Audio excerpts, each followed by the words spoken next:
जी मेरा नाम हेमंत, मैं नदवी भरतपुर राजस्थान से।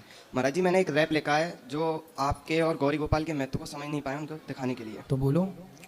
तर्क वितर्क में फंसा मन एक आस लगा के बैठा है, बड़ा होके बनूंगा अनिरुद्ध। हर बच्चा माँ से कहता है, शब्द नहीं है कहने को, मैं इतना कहना चाहता हूँ। चलो आज गौरी गोपाल की कुछ बातें तुम्हें बताता हूँ। भव्यता में ये एक बेजोड़ नमूना है, बिना गौरी गोपाल के वृंदावन आज कल्पनाओं में भी सुना है। गौशाला में गाय करोड़ों का चारा खा जाती है, साल का हर भीड़ रास्ता पूछे, बस गौरी गोपाल का हजारों लोग भोजन करते हैं भंडारे में। संत को बदनाम करने का सामर्थ्य नहीं है मीडिया वालों तुम्हारे में, इनके पैरों की धूल नहीं हो तुम, असच दिखाना मीडिया भूल रही हो तुम। झूठ फरेब में संतों को फंसा करके कभी देखो इनके आश्रम में आकर के कितने भूखे गरीबों का पेट भरते हैं। जितना तुम्हारा चैनल कमाता नहीं उससे ज्यादा दान करते हैं। मैं जितना कहूँ उतना कम है, इतने बड़े महान हैं जन कितनी बेटियों के विवाह कराते, कितनों के करते कन्यादान है। मैं नमन करता हूँ ऐसे संत के सामने जिनको सिर्फ सेवा के लिए भेजा है भगवान ने। पीड़ितों को भोजन बांटा, बाढ़ के हालात में कंधे से कंधा मिलाकर खड़े रहे वो हर ब्रजवासी के साथ में। नतमस्तक हूँ मैं चरणों में शीश झुकाता हूँ, धन्य भारत के संत। ये बार बार दोहराता हूँ, ये बार बार दोहराता हूँ।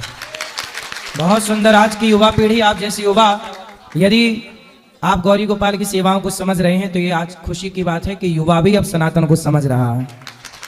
महाराज जी लाख बदनाम करने का प्रयास किया है भारत की कुछ मीडिया ने संतों को, लेकिन आप लोग बड़े समझदार हैं कि मीडिया का इस षड्यंत्र समझ लिया आप लोगों ने। इन्होंने एक लाइन कही कि मीडिया वालों का जितना खर्चा है एक दिन का, वो जो गुटखा बेच के कमाते होंगे, उससे ज्यादा गौरी गोपाल में भक्तों के खाने के बाद का जूठन बचता है। महाराज जी जो बागेश्वर बालाजी की पदयात्रा निकल रही है 7 नवंबर से, तो उसमें हिंदुओं को जगाने के लिए मैंने कुछ लाइनें लिखी हैं, तो कृपया करके उनका कुछ करवा। बोलो बोलो, क्या है?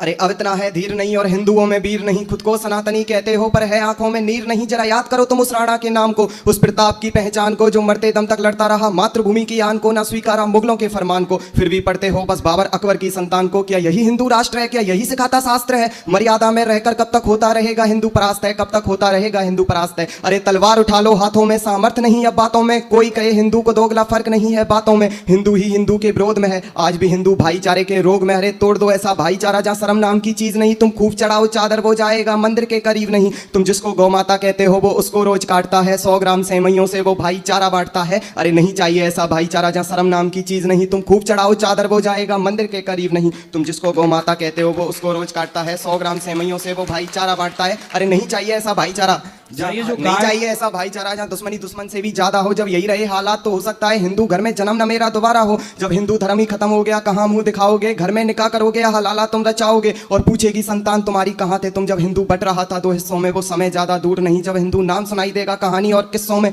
तब समझ में आएगा धर्म में और मजहब में क्या अर्थ है। क्या हिंदुओं में थोड़ा सा भी बचा नहीं सामर्थ्य? सामर्थ्य नहीं है तुम में भारत को हिंदू राष्ट्र बनाने का, घर घर में भगवा लहराने का। आखिर कब तक